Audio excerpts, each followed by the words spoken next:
Hey everyone, welcome to another episode of the Unauthorized Disclosure Podcast. I'm Kevin Gosztola, joined by Rania, Khalek, and we're pleased to have with us Richard Medhurst, who's an independent journalist. Thanks for joining us, Richard. Thank you for having me. It's a pleasure to be here and to talk with you guys. Thank you.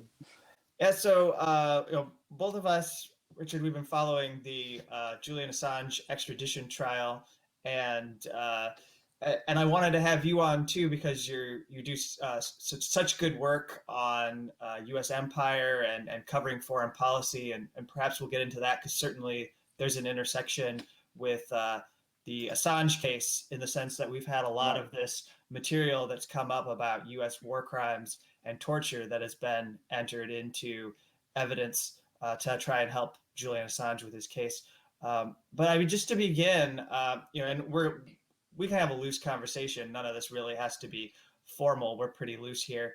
But what led you to go and travel to London to cover this? I know you were talking a little bit about who you were able to meet and talk with over the past several days while you've been doing coverage. But this you hadn't traveled. I mean, back in February there was a 1 week hearing, but I suppose I'm asking what made you go from your own personal set for your YouTube channel to decide like I want to be there to cover this at the courthouse.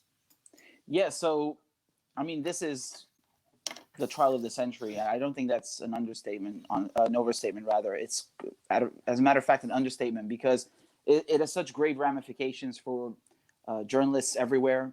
You know, the extraterritorialization of it, the fact that the U.S. is reaching all the way into, onto the other side of the planet and interfering in a UK court and violating European sovereignty, violating international law, violating UK sovereignty, and not to mention Ecuadorian with all the spying in the embassy. But there's such grave ramifications and risks here for all journalists. Me myself, I'm a British citizen, and this is happening in my country essentially. And Julian Assange, once again, I think this can't be repeated enough. He's not American. He's not been to America, save for once, I think, and he didn't commit a crime there. So this is really, it's shocking what's going on.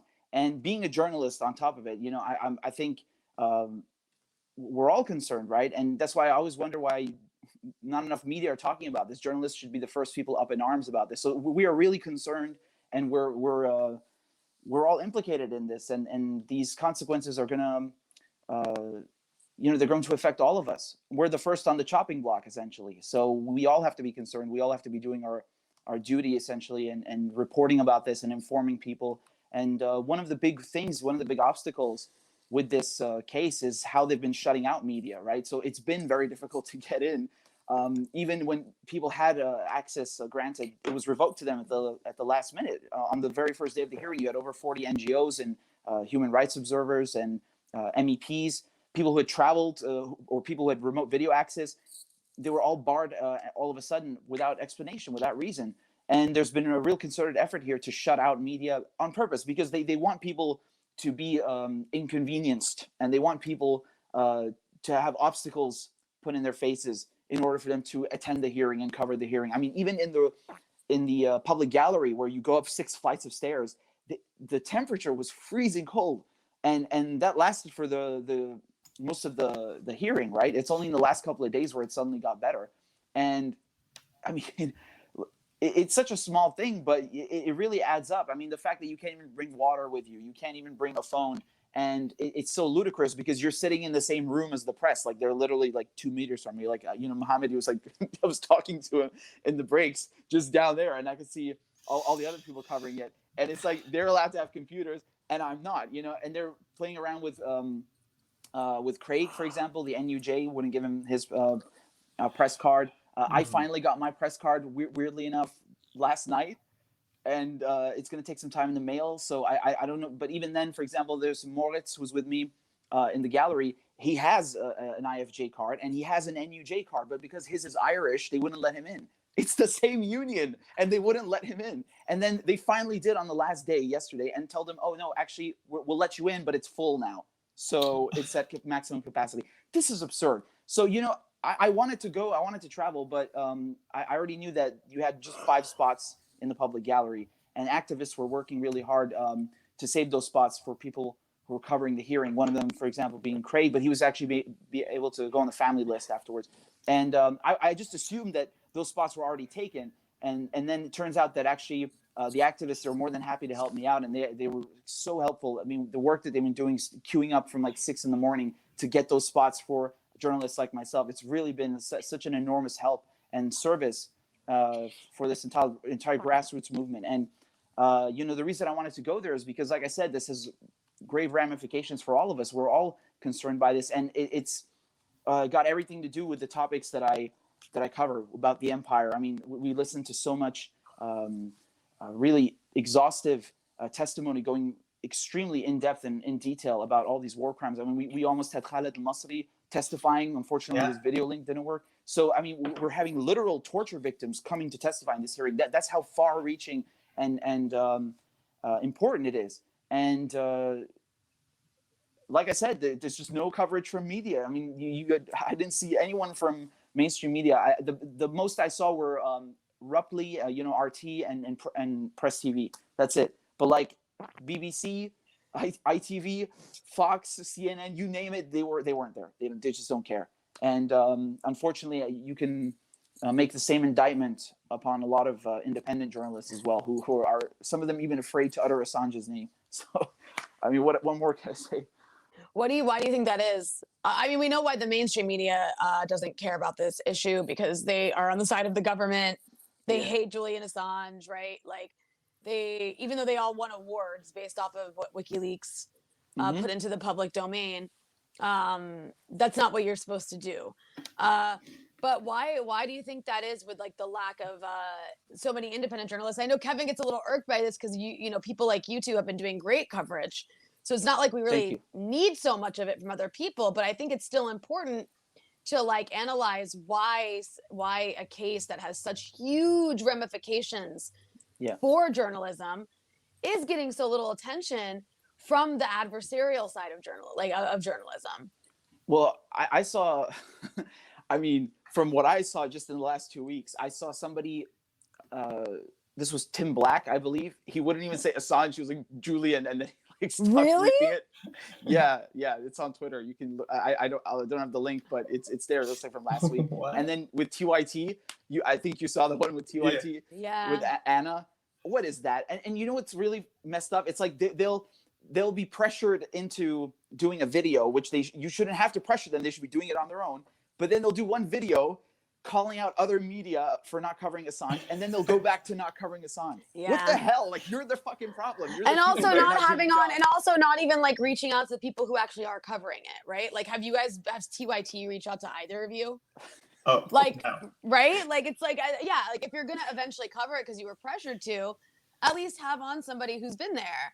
But I don't understand. I mean, me and Kevin I'd like to get your take on this. Me and Kevin have sort of like gone back and forth about why this issue is being ignored, not just by the mainstream, but by so many independent outlets and journalists.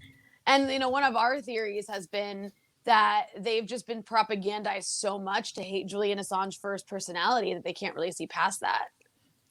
That's a good point. Actually, Niels Melzer, the UN Special Rapporteur on Torture, he said something along those lines. He said that it's much easier to vilify Assange and become acquiescent to his persecution once you've essentially brainwashed people. I'm paraphrasing here. Once you've essentially brainwashed them into hating him, when you undertake these character assassinations and smear campaigns against him, removing him from the context of journalism and tarnishing his reputation as a journalist, and then portraying him instead as a hacker or a cyber criminal or a rapist even. Yeah. And just, there's a long list of things, or as Mike Pompeo says, we're calling WikiLeaks a non-state hostile intelligence service. So all of these terms, they become ingrained into the public psyche. And then I think that does play a role. I also thought to myself the other day that perhaps it's not so much an issue of corruption or let's say vilification, but more of incompetence. I just think they don't know how to cover this. I don't know. Again, we're not lawyers here, but we're trying our best. And you would think that these independent media outlets, especially something like TYT, right, who call themselves home of progressives, and they have 2 studios and they have dozens of staff. I mean, we're working with like 1%, not even 1% of their budget, a fraction of their budget. Like I hauled my ass all the way to London to cover this. Like, what's their excuse, right? And it's like you said, they don't even reach out to us. They don't even need to spend any money. They could just like literally ask us on for 10 minutes if they wanted to, right? And they don't do it. And I think it's many factors at play. I think that one of them is perhaps incompetence. Higher up on the list, I would say, is this pressure that they feel essentially that they themselves will receive flack for covering this because of the character assassinations and smear campaigns against Assange. But I think this is a moot point. I mean, of course, somebody who's exposing war crimes is going to have character assassination undertaken upon him and smear campaigns. That's usually what governments do when you expose their war crimes. Let me ask you both something. Like, how much do you think the Russiagate narrative has played into making the issue of WikiLeaks and Assange? Because they're all wrapped up in that narrative, right? Like the idea that the whole idea is that WikiLeaks worked with the Russians to get Trump elected or something. How much do you think that narrative has played into the desire or the lack of desire to touch this issue? Like, it becomes even more of like a taboo, right? Yeah, How absolutely. much do you think that's played a role? I mean, of course, this is a bogus point. I think we all know that, but it has played a large role in that, and it has made the issue more contentious, putting it mildly, and just made people afraid to touch it. But I mean, we've seen that everything about this Russiagate narrative is completely false. I mean, Julian Assange at the time, he already went on TV and said it's a non-state actor that gave me these files. Okay, so that excludes Russia or any other country you'd like to implicate in there. And we had extensive testimony in this trial talking about how the leaks just it doesn't add up. I mean, this is ludicrous because you think that as journalists, it's one thing if somebody on the street believes it, like the average consumer of news, or let's say the average citizen. That's one thing. But if you're TYT, for example, or whatever journalist who's calling themselves independent or a progressive, I mean, you're a journalist. It's your job to debunk things and find out if they're true or not, and then report on that. So, I mean, even if the government was saying that, oh, he was implicated in Russiagate, which is not true, it's your job to find out that it's not true and then report on that. So I think this is beyond journalistic malpractice. It's just it's incorrigible. It really is. I mean, what I'd say to that is, it's one thing that I've discovered by looking at the indictment is that one of the charges against Julian Assange is actually charged by the government like he was involved in hacking or election interference during 2016. There's this the charge that we understand as the password cracking charge is actually a charge under the Computer Fraud and Abuse Act, and then a conspiracy to defraud the U.S. government.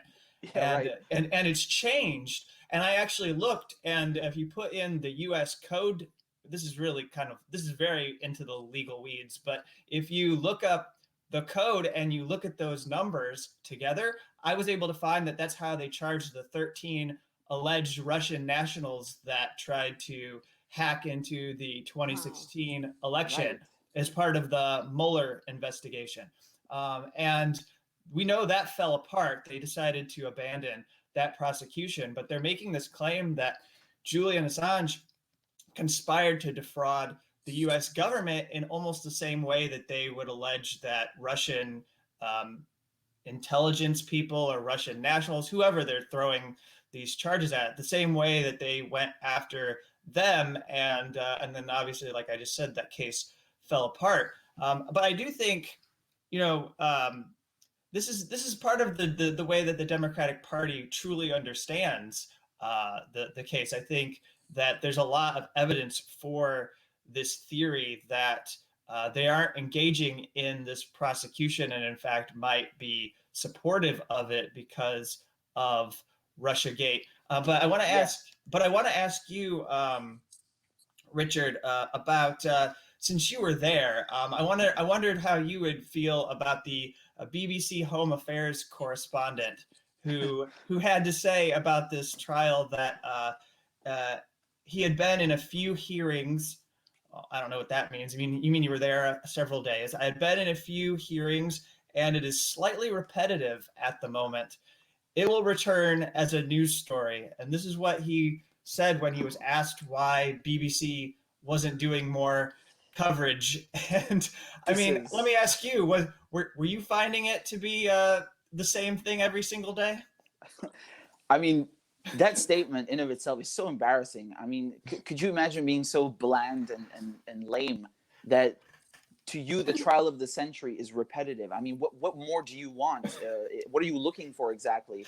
This trial has been nothing but extraordinary. I mean, to say the least, and not in a positive way, but just in a shocking manner. There's more than enough to report on here. And I really think that this speaks to the level of journalistic integrity and reporting that they have at the BBC. Let's not forget that it's state media, right? I don't think they have a sticker yet or a label on Twitter. But, anyway. They're the good kind. They're the good kind of state. You're right. Yes, but yeah, I mean, this is absurd. Even if you want to play devil's advocate and find something that's been repetitive or quote unquote repetitive, the only thing that's been repetitive is the message coming from all of these extra witnesses that the detention of Julian Assange is extremely inhumane, whether it's been the arbitrary detention in the Ecuadorian embassy, essentially being forced to be holed up there for 7 years, or whether it's in Belmarsh prison, when, I mean, he was being held on an old indictment, no less, just until the hearing started. It's absurd. I mean, they've thrown out these most basic legal principles out the window, and moreover, what he faces in the U.S. So we'd have doctors talking about this. The top neuropsychiatrists and forensic psychiatrists in the country coming in and talking about this, and also doctors from the U.S. saying that if he's taken to the United States and placed under these SAMs, these special administrative measures, they will most definitely have a detrimental effect on his mental and physical health. So we have all this expert medical testimony. We have seasoned journalists. We have people like Daniel Ellsberg. We have human rights lawyers. We have constitutional litigators. We had Carrie Shankman. We had Trevor Tim. We have all of these, the best of the best in their respective fields, all of them coming in and saying this entire trial is wrong. The charges are baseless. They're unethical. They're immoral. They don't apply to this case even. This will set a dangerous legal precedent to indict and convict a publisher or a journalist for under the Espionage Act, and the grave ramifications this will have on freedom of speech and the freedom of press. So that's the only repetitive thing that we've had, is that the vast majority of the expert witnesses are all in agreement, and there are so many witnesses who are in agreement that we couldn't even get through them all, that the judge had to rush through the hearing and force them to become written statements instead of actually having people come in and testify. So I think this is really embarrassing and shameful to hear these kinds of things from any journalist, and no less someone from the BBC, where they're claiming that they're some kind of elitist establishment and above the fray. No, this is embarrassing. This is unacceptable. And I don't believe that he's even been to a few hearings, whatever that means. I don't even believe that. Well, and then on this, so let me ask you, what do you feel was the defense's or Assange's legal team's most effective witness? Or when you were following this over the last 18 days, in total, we had about 18 days of testimony, including those statements, which, by the way, without taking a whole lot of time, I want to say that it is truly insulting to the principles of open justice, the way that Judge Vanessa Baretzer handled those statements. When I covered Chelsea Manning's trial in 2013, the military judge required everything that was entered into evidence to be read in full into the record, so all press and public in attendance could hear and understand every single word that was being read from it. But the defense attorneys were told that they were only allowed to read parts of it to summarize, because she's got the material in front. I've already got it. She says, I've already got it. You don't need to read it. I already have it. So ridiculous. But my question to you is, everyone believes, and even I take this approach, that Julian Assange is likely to lose this and will have to appeal. But if anything was going to help Julian Assange avoid extradition, what do you feel was the strongest part of this case that was put on? So just to comment quickly on the statements and the fact they've been summarized. I mean, you're talking about the court-martial in the U.S. Now, correct me if I'm wrong, but I believe in the U.S. you can also access the court transcripts for free, and they're open to the public, whereas in the U.K., I don't I'm know, sure you know. but given by that sigh that Kevin just gave us, I don't know if that's accurate. Is that not accurate? Well, Kevin? so the Well, backstory since it's a here. court martial and it's classified information, perhaps not with that exactly. But I mean, in the UK, you have to pay like £1,000 a day for someone to come and transcribe what's going Oh, on, and that's why the judge that's a lot of yesterday, she money. didn't rule on whether she's going to force the defense and prosecution to publish the transcripts, which is absurd because this is a public hearing in a public court. You would think that any member of the public should be able to go and see what's happening there. Never mind the fact that it's been summarized on top of it. So, I mean, that's just shocking. Can I ask you guys both a question as somebody who obviously I haven't been sitting in and watching. I've just been relying on reporting from people like you because I'm a bad journalist, I guess. But I'm also not covering this case. But like for those who aren't, which is most people are not watching this play out. They're not watching the witnesses. Why don't can I get like a rundown of highlights like between the two of you, like what when you're watching this, like we're not watching it. What's happening that people should know about in these testimonies from both sides? Yeah, I think that's where I was going because I wanted to start with what I thought was, if you hadn't had an opportunity to follow any of this trial and you believed it was incredibly bleak, not that we need to be optimistic, but I do want to give credit to what the defense was trying to do. It had a really difficult job to do in defending Julian Assange. And I think that they came up with some really good people to try and undermine the US government.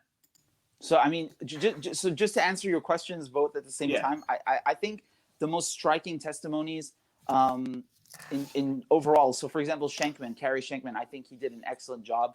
I think oftentimes when you had someone who's also a lawyer, they know how to navigate through the BS, coming from another lawyer. Yeah. So it's a lot less nerve-wracking, I would say, or I could imagine rather, for them, and they also know how the proceedings work more or less, and they know what to avoid, etc. Not to mention that they are seasoned veterans in their respective fields, right? Whether it's in journalism or human rights, so they knew what to do. And Trevor Tim was also amazing, and I think in terms of what was explosive testimony and what is also simultaneously hopefully going to aid the defense's case. The UC Global stuff, I would say, is extremely. I mean, any judge with a shred of integrity would throw this out immediately based on this, because we're hearing from two anonymous witnesses. Their identities have become anonymous at the request of the Spanish court, which is also investigating David Morales, the head of UC Global, simultaneously. So their testimonies, they talked about how there was a concerted effort by Morales to seek out and get this contract from the US, and he was paid tons of money, right? 200,000 euros a month, I recall. I think that was somewhere around his salary, to go and personally transport these recordings every 15 days to the US.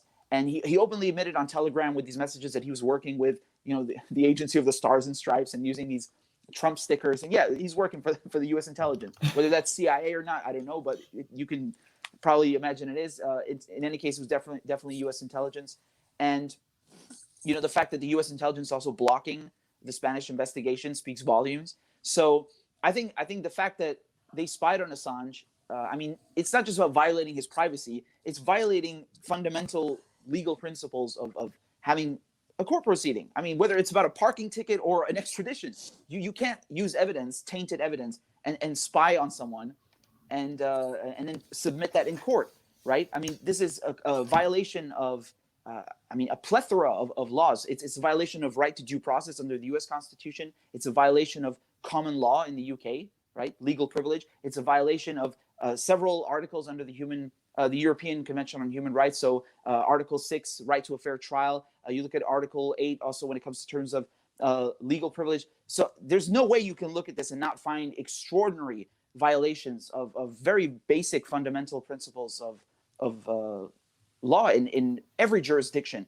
And I really hope that she will, Judge Beretta will find the light and see that she must throw this case out, because there's no guarantee whatsoever that once, God forbid, if Julian Assange is extradited, that they don't use this tainted evidence, what they collected while spying on him, while listening into his conversations with his legal counsel, all of his personal effects, which they stole, which included court documents and things pertaining to his cases ongoing with the U.S. and other confidential information that they could use against him. It doesn't even have to be something that's necessarily illegal, because as we saw with the superseding indictment, they didn't change any of the charges that much. I mean, they didn't add anything new. It was the same 18 counts, but they added a bunch of this spam, as I like to call it, but I think legally in the court they refer to it as conduct. But and that's very grave, because even though they're not new counts, they can still use it to add harsher sentencing in the U.S. So it's really, really grave. And so just to summarize, I definitely think that this testimony from the two UC Global employees, hopefully that plays a part in furthering the defense's case, because it's such a blatant violation of a right to a fair trial. Yeah, and I want to stay on the UC Global, because we talk about how this has to do with U.S. empire and the way in which it thinks it should not be accountable for its war crimes or torture. Balthazar Garzón, being part of Julian Assange's legal team, we learned from these witnesses, was in fact a priority target to be attacked and surveilled and followed. And in fact, he was someone in Spain who considered what is known as the Bush 6 cases, which was whether to prosecute Bush administration officials for torture, to bring international cases against those officials from within the Spanish courts. And now he finds, in being connected to Julian Assange, that they have targeted him and his law firm that he works for. And I mean, I'm wondering what you have as far as your reaction to the one IT expert who was part of the Spanish security company under David Morales working.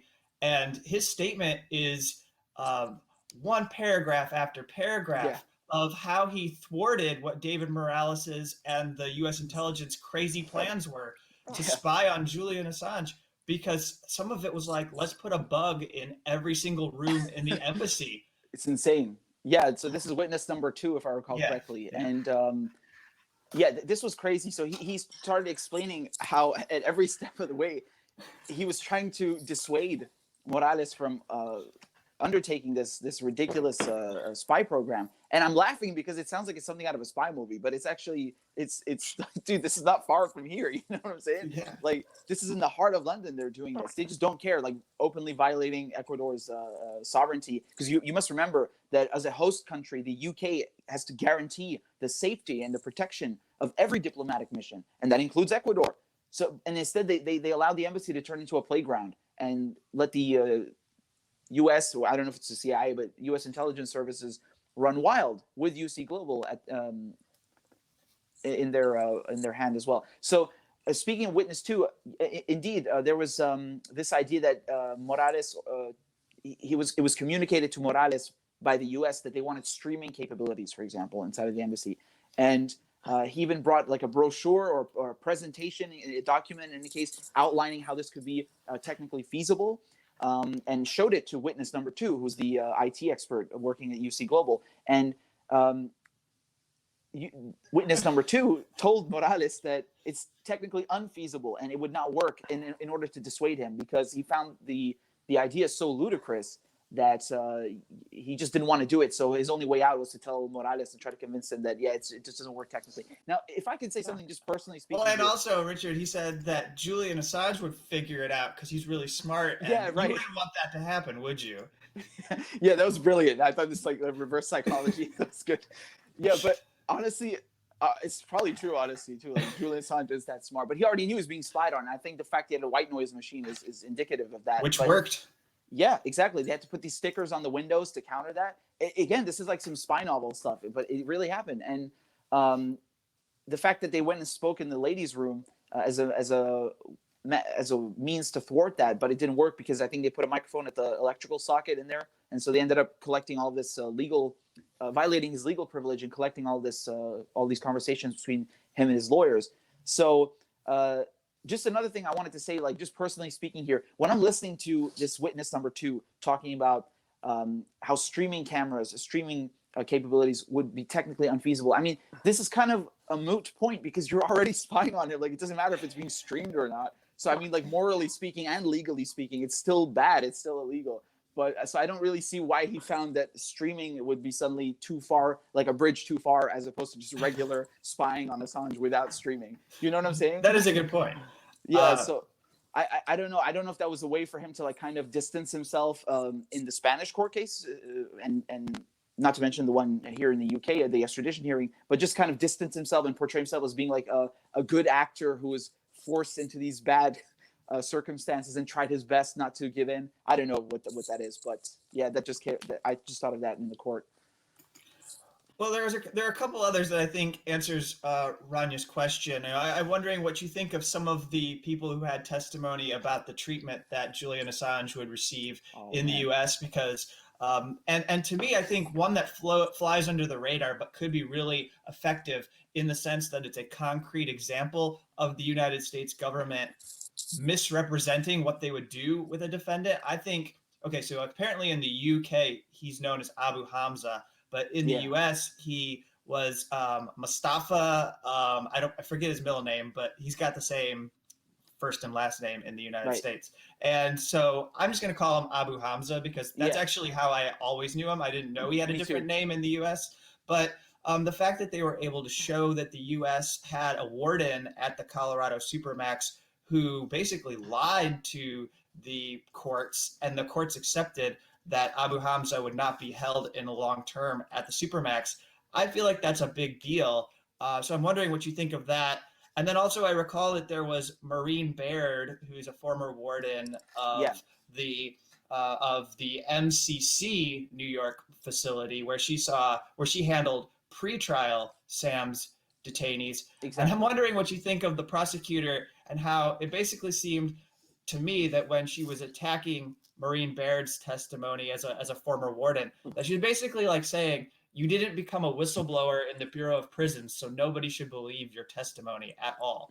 Yeah, exactly. That was crazy. But just to answer your first question with Abu Hamza, so I mean, look, I think we're all in agreement that guy should definitely be behind bars. But the thing is, that doesn't mean we should okay the government's lying about what conditions they're going to place prisoners in, just flat out lying about basic legal procedures and enactments of the law. So when it comes to Assange, they're trying to lie in court. They're trying to move the goalposts all the time. So first of all, they'll tell you that, okay, even if he is convicted and sent to a supermax, it won't be that bad. And then they say that, well, okay, if it is that bad, then he can appeal it. But and then the defense, they'll respond, well, that's not true, because if you're held in pretrial, you have to exhaust all these administrative remedies first. And then they start going, well, that's not true, because look, here's an example where you were able to, I can't remember the defendant's name. I don't think it was Abu Hamza. It was someone else, but they were able to actually appeal the administrative remedies. Oh yeah, that was the El Haj case. El Haj. And it actually came before September 11th, so it's kind of like not meaningful. There we go. Yeah, and that was actually the response from Maureen Baird. She said that it was meaningless because rather it was Lindsay Lewis who testified after her. Yeah, she said that it was meaningless because it was after 9/11. So after 9/11, everything changed, and this case with El Haj was before 9/11. So you can't compare the two because all the legal procedures, the SAMs themselves became more restrictive after 9/11. So you can't make this comparison. And moreover, it's just one example. And he lost his privileges of having a bunk buddy shortly thereafter, and he was thrown right back into SAMs. So, this is ludicrous, the straws that the prosecution is grasping at to try and prove that conditions in U.S. prisons are humane. They're not. They're really not. And the fact we were having a conversation where we're comparing the conditions under which terrorists are placed to what a journalist is going to face is ludicrous. It's obscene. This is literally what's happening in the courtroom. And it's just being undertaken as if there's nothing wrong with it.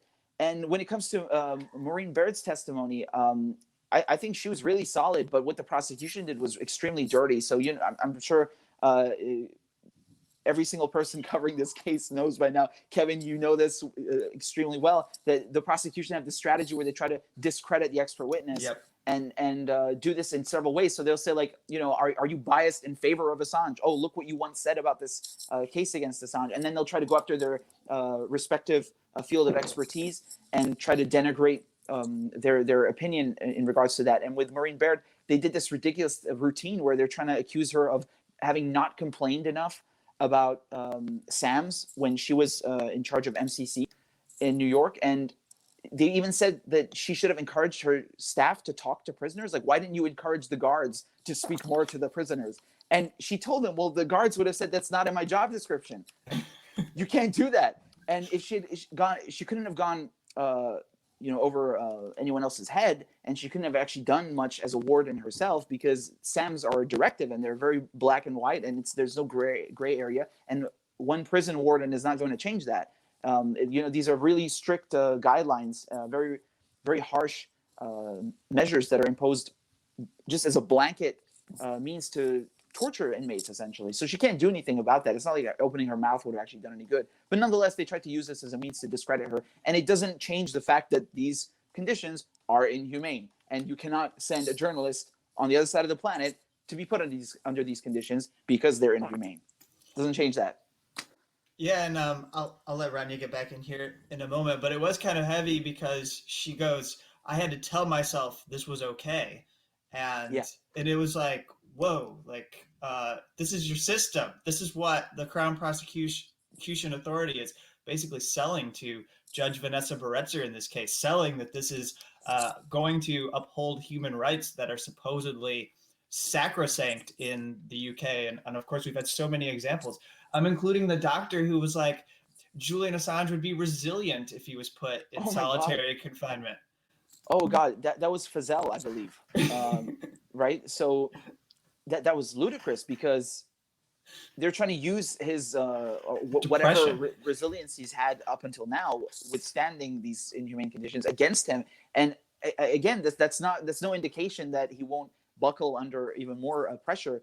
And I think it's really disgusting that they're using his mental illness against him and trying to downplay the severity of it. Like, they also went on this crusade, essentially trying to assert that depression is not serious mental illness. You have to have psychosis for it to be serious. Who said that? You have an epidemic of male suicide ongoing every single day, and that is nowhere near talked about enough. So how is that not a serious mental illness? People kill themselves because of depression. It's a very serious mental illness.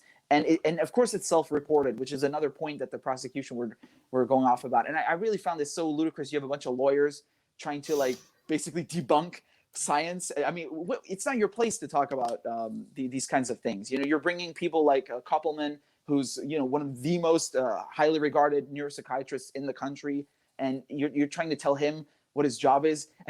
that point where Lewis, was trying to accuse him of being a neuropsychiatrist as opposed to a forensic psychiatrist, and he's like, well, you've recruited me, you've solicited my services as a forensic psychiatrist in other cases, and now you don't want me anymore.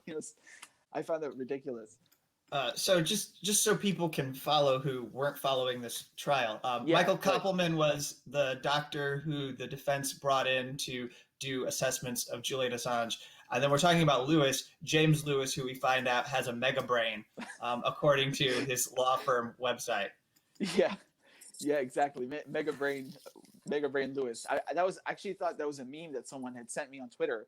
And I looked it up, and it was real. Like, if you type Lewis and you go on, like, I think the first website, you'll see that it's kind of like an ad or something. Mega Brain Lewis. It's just unbelievable. It's Based on what you guys have said, it sounds to me like the Assange side has some really good arguments in its favor. Yeah. But at the end of the day, it's not like a jury deciding this. It's a judge. So what are your thoughts on where this will go? Because is this judge convincible? Is that even a word? I think I just made a word up, but it works. You know what it means. we are going and rolling with it. Is she movable? Is she movable? Like, is it? I mean, because it seems like, given her history of decisions and her own politics, right? It seems like no matter what happens, and maybe that's a really bleak view, as Kevin would call it, but like no matter what arguments are made, she's going to vote in favor of whatever the U.S. wants. Is how a lot of people see it. Do you guys agree with that?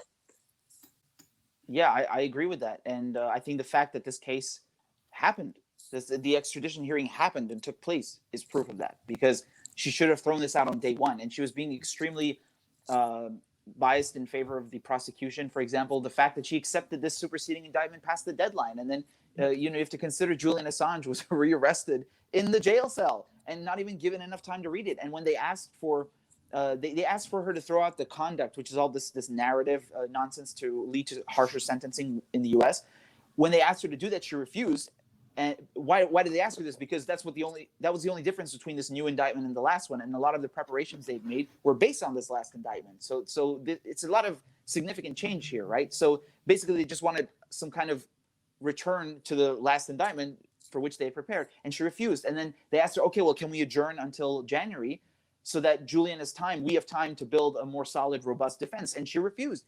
And the prosecution were like, oh, well, they're just requesting that because you denied their motion to throw out the conduct. Yeah, obviously, because it's a new indictment. So of course, they're going to ask for adjournment. And you got to consider it's something like they're doing this out of pleasure. Even if it's adjourned until January, Julian Assange is the one who's stuck in Belmarsh prison. He's the one who's stuck in solitary. He's the one who is put under these inhumane conditions. So they're not doing it out of pleasure to give Julian Assange a holiday, okay? But nonetheless, she denied that, which was, absurd that she accepted this indictment in the first place, the superseding one, and then refuses to even give them more time. And the fact that she tried to rush through all of these witnesses, right? We had explosive testimony. We had Noam Chomsky before yesterday. So, like, we have so many witnesses to go through that are all going to come in defense of Assange, and she just wanted to get done with them as fast as possible. Yesterday, the last day of the hearing, it wasn't even 2 hours. No way it was like 2 hours. It was like an hour and a half or something max. And she just finished through it, whizzed past it. And like Kevin said, she was just summarizing or forcing the defense to summarize the witness statements. And that's why there was so much chaos yesterday. Like, she re-adjourned the court 3 times. We're just waiting outside the whole time trying to go back in. And then, like, at one point, we're walking up the stairs and, like, no, it's been adjourned again. Go back down.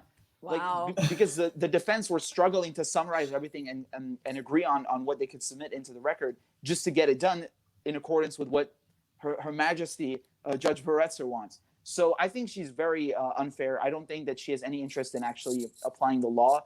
I think that she is definitely going to rule in favor of the prosecution, and that's just, I don't know what to say, man. Like, I'm really disgusted, but I think this was a true sham trial. Like, this is not just making a mockery out of any kind of like legal process. It's just disrespecting her own duties as a judge. She's disrespecting any kind of semblance of justice in the UK. Like this is not a UK court, not that UK courts are something to be desired, but I'm just saying that there's no sovereignty here whatsoever. It's the US running this courtroom.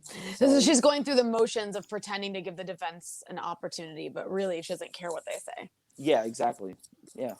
Well, then the other thing is that throughout it, we've had featured on and on again throughout the entire trial. They just kept coming back to this Gordon Kromberg, the assistant U.S. attorney, who, by the way, like, people should know who Gordon Kromberg is because he was involved in putting Sami al-Arian through a heinous political prosecution, basically for his political beliefs and the fact that he's Palestinian and targeting him in this manner, and he's got a history of Islamophobia and anyways, so they've been relying on his statements, and you probably lost track at a certain time, Richard, for the lies that were put forward by this guy. To me, one of the most glaring was the idea, which was blown apart by this public defender in Alexandria, that you could talk through the steel doors or the windows of your solitary confinement cell and have a conversation with people who are being held in solitary confinement. Yeah, if you scream. Yeah. Then you can have a conversation, technically speaking, if you can scream and maintain screaming levels of speaking. Yeah, then you can. But that was insane, like, as you mentioned, how he blatantly lied about the conditions under which Julian Assange will be placed. And it's mind-boggling how in the indictment, it's pretty clear cut that there's a very real possibility. It's very likely that Assange will be placed under SAMS, right? This is not something that they're even denying. And the prosecution nonetheless tried to deny what's in the indictment, which, it's crazy. It's really crazy. And when it benefited them, then of course they would go and cite Kromberg and say that, oh, well, according to AUSA Kromberg, who, is basically on the same team as us, everything is going to be fine. So you must trust us. because we know best, and the judge is just going along with it. I mean, I don't see how you can reference the guy filing the indictment. But they can't cross-examine him. He's never called as a witness. You can't ask him like how he arrived at his opinion. You can't do what they've been able to do to demolish defense witnesses or to make them look stupid in front of the judge. If even that happened, I'm not saying it did, but yeah, exactly. But there's no way that they can cross-examine this guy. And by the way, not to stray too far afield from what people generally understand, but I do think one thing that was fascinating to me is how they seem to be lying that he would be treated like a national security defendant if he's brought to the United States. I don't know if you noticed that, Richard, but in a lot of testimony, it seemed like they didn't want the judge to believe he'd be treated like a terrorist, even though you have Mike Pompeo saying, it's a hostile non-state intelligence agency. So wouldn't you treat them like they were that kind of an enemy organization? I mean, that's an excellent point, because the whole point of this this entire hearing is to put Julian Assange in the same conditions where terrorists are placed. So, however they want to spin it in the courtroom makes no difference. He's going to be sent to ADC in Virginia. And then if he's convicted, which he most surely will, because the jury is going to be made up of people who, guess what, work in the intelligence community. So we know how they're going to vote. And he's going to be sent to ADX Florence and placed. He's never going to see the sun again. I mean, I posted that short excerpt from a CNN clip where Robert Hood, the former warden of ADX Florence, he was saying that this is a fate much worse than death. So you never see the sun again once you go in. I mean, we're talking about a journalist here. They don't care. That's where he's being sent, and that's where he will be sent. And they're trying to spin it that, one second they'll say he's not a journalist. What he did is criminal. He's a cyber criminal. He sought to crack this password with Chelsea Manning and steal documents and endanger lives. And then the next moment, they're arguing that, well, even if he is a journalist, there's no legal precedent that stops us from prosecuting journalists. We have to balance national security and freedom of speech. That's what they were arguing in court. Wow. Unbelievable. Like, they're just shameless. So it doesn't matter how, like, which way you go with it. They're always going to move the goalposts and try to lie their way out of it. And from 1 minute to the next, I'm not even kidding. And the most absurd thing, so I'm going a bit off track here, but this is so absurd when they talked about the baby, the 1-year-old. And because like Abu Hamza wrote a letter to his son saying, tell my grandson that I love him. And they thought that it was code or something. Like, they accused him of transmitting a secret message. Tell my grandson I love him. And then Dobbin, the prosecution, Lewis wasn't there that day. She answered, she retorted to the defense, to the expert witness, well, we know that Abu Hamza's family members have been involved in very serious crimes. It's a baby. What are you talking about? It's a 1-year-old baby. Now they're calling it a baby a terrorist. I mean, this is the levels of absurdity that we're dealing with here. These are the mental gymnastics that the prosecution is demonstrating before a judge at the Old Bailey in the Central Criminal Court. But it sounds really repetitive to me. Right. You're hired. You got a job at the BBC. Yeah, it just sounds so repetitive and boring to me. Like, imagine thinking that everything you've said, and imagine that's your takeaways. Well, it's really repetitive and boring. Well, of course he'd say that because he didn't go to the court. He didn't watch the hearings. He has no idea. He needs to get out of jail free card, He needs to not be held accountable for the fact that he doesn't do his job and everybody wants him to be there. I mean, the fact is there's a lot of people who figured out that this was happening and wanted more coverage and were looking for it and were hungry. But you'd go through even just a basic Google search on any given day, and it was a paltry amount of articles that were being, you have this kind of a trial happening that we've just described, and there might have been 2 or 3 articles worldwide published on any given day. Yeah, dude, I'm telling you myself, I was at the court. There was no one there. The only people there were the activists. That's it. The public gallery is like in this tunnel underneath, and you have the activists that are queuing up to get us to places. God bless them. I can't shout them out enough, because what they did, coming in there every single day, whether it was raining, whether it was cold or not, and queuing up, doing this for weeks. Huge respect to them. Seriously, without them, I wouldn't have been able to cover the. Moritz wouldn't have been able to get in. So many people would not have been able to get in. Rebecca from Reporters Without Borders wouldn't have been able to get him because, of course, NGOs are considered members of the public now, and trial observers are not a thing anymore in the UK. These are the kind of precedents already being set now in this country. So that's very important. And I want to just like highlight the work that they've been doing because, you know, they've been out there making the noise and banging on the instruments and everything, trying to disrupt the proceedings. I think you probably know more about this, Kevin, because you were at Woolwich in February. Yeah. So I think that was very effective for the court proceedings. You could actually hear it. Here you could not, unfortunately. But like just my point is that there was no media. Like I'm telling you, there was no media. You would have a few cameras at the end of the day. Most of them independent journalists. You know, you had Juan, who was out there. I saw him yesterday. I met with him. And, you know, maybe Rupley coming in, RT, and that's it. No one else. I never saw any kind of mainstream media outlet or a truck or anything. No one. That's it. Like there were some moments where there's just nothing. There's no one. Like, you know, it's just empty. And they told me, some of the activists, that on some days for the public gallery where you have 5 spots, right? There were like 2 people coming in to watch it on some days. There was just no one there. And my impression was like, well, if this is the kind of coverage this case is getting, I mean, we're screwed because this is an abomination. I think most people, if they found out what's happening, they would be outraged. And that's why they make it so hard. They put all these obstacles in place for the people who do seek to cover it. And of course, you know, when it comes to the BBC, when it comes to CNN, whoever you want to put in this indictment, no pun intended, these people, they're actually fine with the status quo, and they're fine with this extradition hearing happening because they don't report on war crimes to begin with. They don't do this kind of reporting anyway. So even if Assange is convicted, they're not involved. They don't care. But I think they're going to be in for a very unpleasant surprise because it starts now with Assange. They make an example out of him, and they'll go after the rest of the independent media. And then soon enough, it's going to become just all out. Persecution of journalists. So if they think that they're safe now and they're comfortable now, they're in for a really rude awakening sooner or later. That's my opinion. Yeah, and so as we wrap, because we need to start concluding, I'll just say the Stella Morris, who is Julian Assange's partner, and I think Christian Harasson, the WikiLeaks editor-in-chief, would say that the U.S. was putting journalism on trial.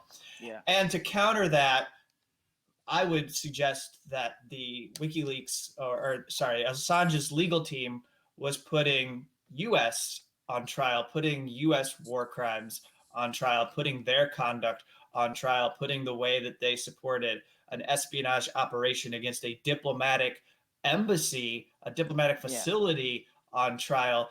And I don't, if you have anything to add here, for people who think this is about Julian Assange, it is. It absolutely is. But I also think, without getting into, you know, what anyone believes about Assange or doesn't believe, if that was the way you decided to tune in or tune out these proceedings, you missed an opportunity to really see a lot about what the U.S. government has been doing in our name for the last 10 years, because that was put on trial as well. Yes, absolutely. Absolutely. And I think more than just the U.S. were exposed because, for example, when they were reading out Stefania Marizzi's statement just before yesterday, she worked on Italy's involvement with the U.S. and how they were more than willing to bow to U.S. pressure and not go after CIA agents, and they ended up getting away with it, and very, very much so. Also, when it comes to Khaled al-Masri, you know, in his case, he's a German citizen, and he was kidnapped in Macedonia and then handed over to the CIA, and Macedonia was held responsible, but Germany didn't actually do anything. They didn't apologize to him for their complicity, and WikiLeaks was able to expose how they ended up issuing warrants in the wrong jurisdiction, if I recall correctly, so that, you know, even if they were on paper going after the U.S., that wasn't actually going to translate into anything tangible. So, you know, all of these Western European countries were also exposed and put on trial, as you mentioned, and I think that's a very eloquent way of putting it, and it's important because even though it is about Assange, if you looked at what was being said in the trial, it was about imperialism very clearly, and it showcased the full extent of these war crimes, and not just what Assange published, but also the the lengths that the suffering that Chelsea Manning went through, which we heard about also in the last couple of days, in her quest to bring these war crimes to light, which is a really valiant and honorable act. And I think it's extremely important for this stuff to be brought into the public arena, because once people find out what's being done in their name, surely they must be outraged. I don't see how you can see and hear about these war crimes, hear about these killings, about these mass graves, about these torture programs, and not be shocked. And Khaled al-Masri is one torture victim from the CIA. He's one that we know about. And, there are many more that have their stories in this arena. And that's why we had people like Guantanamo Andy is his handle on Twitter, Andy Worthington. Yeah, he was set to testify, and he's worked on these Guantanamo files, and he was ready to give testimony. And unfortunately, I don't think his video link or something, it didn't work out. He had a written statement. But these people, they're here to showcase the crimes that the U.S. government has committed, because it is a political trial, right? That's the whole point, and it needs to be asserted why they're going after Assange. It's because it's political, because the nature of what Assange published, the nature of WikiLeaks publications, they're embarrassing for the U.S. and they are very much political. And that's why they're going after Assange. It's not because he's a cyber criminal. It's not because he did anything wrong. It's not because he committed any breach of U.S. law in the first place. He wasn't even in America. So it's all about hiding and covering up the imperialism, definitely, and making an example out of people who pursue national security journalism and who seek to expose the truth when it's embarrassing to these governments. Well, I think that's how Rania and I mostly understand it. I mean, the one thing I'll throw in there is that Dan Ellsberg had a really good point, because as the State Department and Pentagon pretends to care about what could happen to these people if their names are exposed, he made the point that you've allowed 37 million people to be displaced from this region and countless civilian casualties. And it's just like, you shouldn't be allowed to claim that you care about these informants or these sources that would be endangered. You wouldn't do anything for them. It's just the cost of doing war. Mm-hmm. Exactly. Yeah. And by their own admission, by the DoD's own task force, no one was harmed by WikiLeaks. So that's not our conjecture. We're not speculating. That's the U.S. government saying that.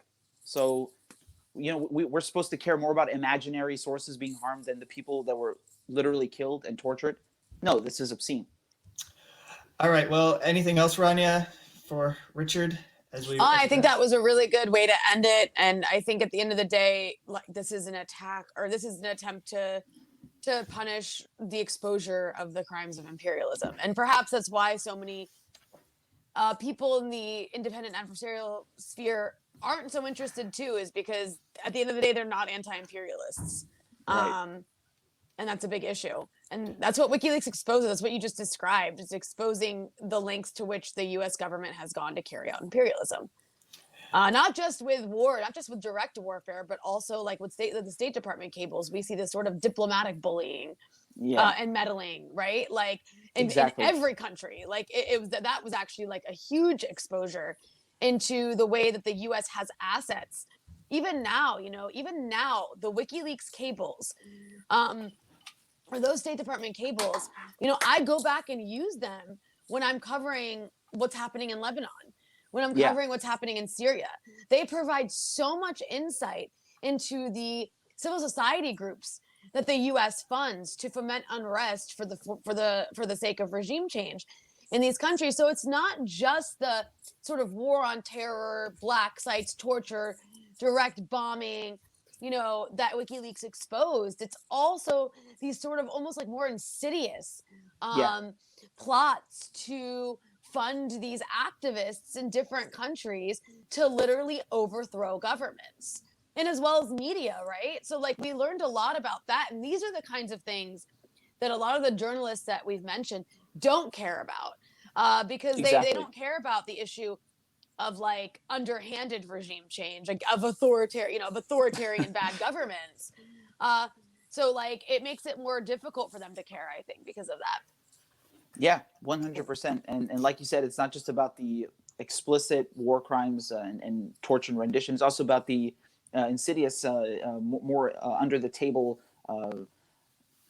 deeds, let's put it that way, that they engage in. And I think it's really interesting how they bully their allies, right? They talk about allies. Mike Pompeo posts all the time about visiting our allies, the United Kingdom, our allies. He's going there to bully them.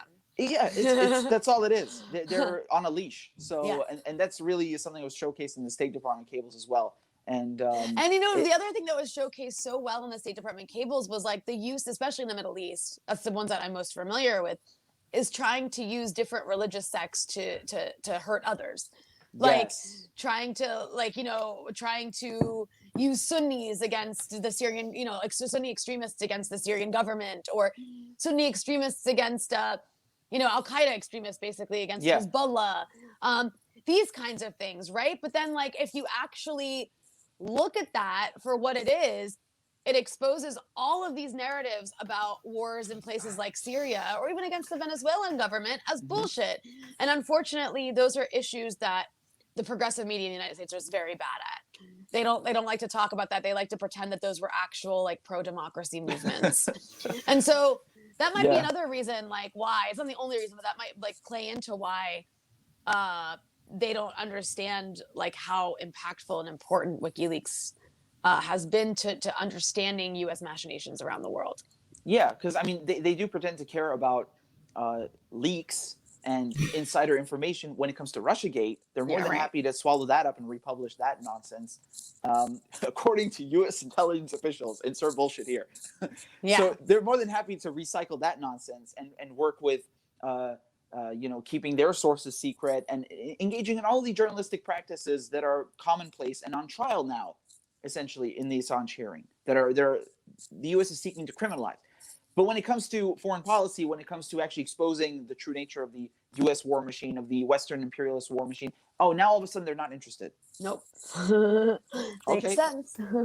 We get it now. We know. All right. Well, it was good to have you, and I guess I'm actually disappointed we haven't had you on as a guest before this episode because you're so good. Thank you. You're good to talk to, and why don't you plug whatever you would like and tell people where they can find your work, and I'll put up this lovely banner here so that they can support you. Thank you so much. So yeah, you can find me on youtube.com/Richard Medhurst. On Twitter as well. You just type Richard Medhurst, you'll find me immediately. And you can support my work. You can support my crappy London hotel travels to cover the Assange hearing on patreon.com/Papi Julian. There's the link underneath. And you'll find all my work on YouTube and Twitter. So seriously, I can't thank you guys enough for having me on. It's always a pleasure to talk to you, Rania. It's been amazing with you, Kevin. And I want to thank you so much for all your work and coverage of this this sham trial, this Assange hearing. I mean, it's been exemplary, and it's really the best of the best. And I think as a whole, there's not many of us. What are we tomorrow on this panel? Like 8 journalists? Yeah. Oh, yeah. So Rodney doesn't know, but I organize this independent media roundtable discussion tomorrow with 8 journalists that were credentialed to cover. And I'm going to moderate it, and Richard's going to be on the panel. And these are all people who have been working their asses off for the last month and deserve credit, and maybe don't have the kind of platforms to get their work out like the mainstream has and takes for granted and doesn't use it. And so I wanted to amplify our work and show media solidarity. I mean, a lot of us are fractured usually, and I think we should come together in unity. I mean, it's really important right now for media to stand together, not just as press freedom organizations that care about freedom of the press, but also as like professionals who do this on a daily basis because of what this case represents. So we're doing that. And just, Richard, thank you for having my back the one day. It was like exactly a week ago, I think, or maybe 2 weeks ago. No, it was 2 weeks ago that it was the day that Khaled al-Masri was supposed to testify, which had my, the conspiracy part of my brain is going like, maybe they don't want this effective person to make it into court today. But I later was vindicated that I was in the room trying to log in before the cutoff time, and then they froze me out. But you had my back, so did many others, and thank you for that. Of course. I mean, it's already hard enough to cover these goddamn things, and now they're making tech issues in 2020 in the UK. No, I don't buy that. And I think that they need to be, like, at the very best, it's incompetence, and even that's not acceptable. So they need to show some respect and, not give us more hurdles to deal with than necessary. And thank you guys for having me on. It's really a pleasure. So. All right, we'll sign off here. And thanks, everyone, for listening and watching this week, the Unauthorized Disclosure podcast. We'll be back next week with another show.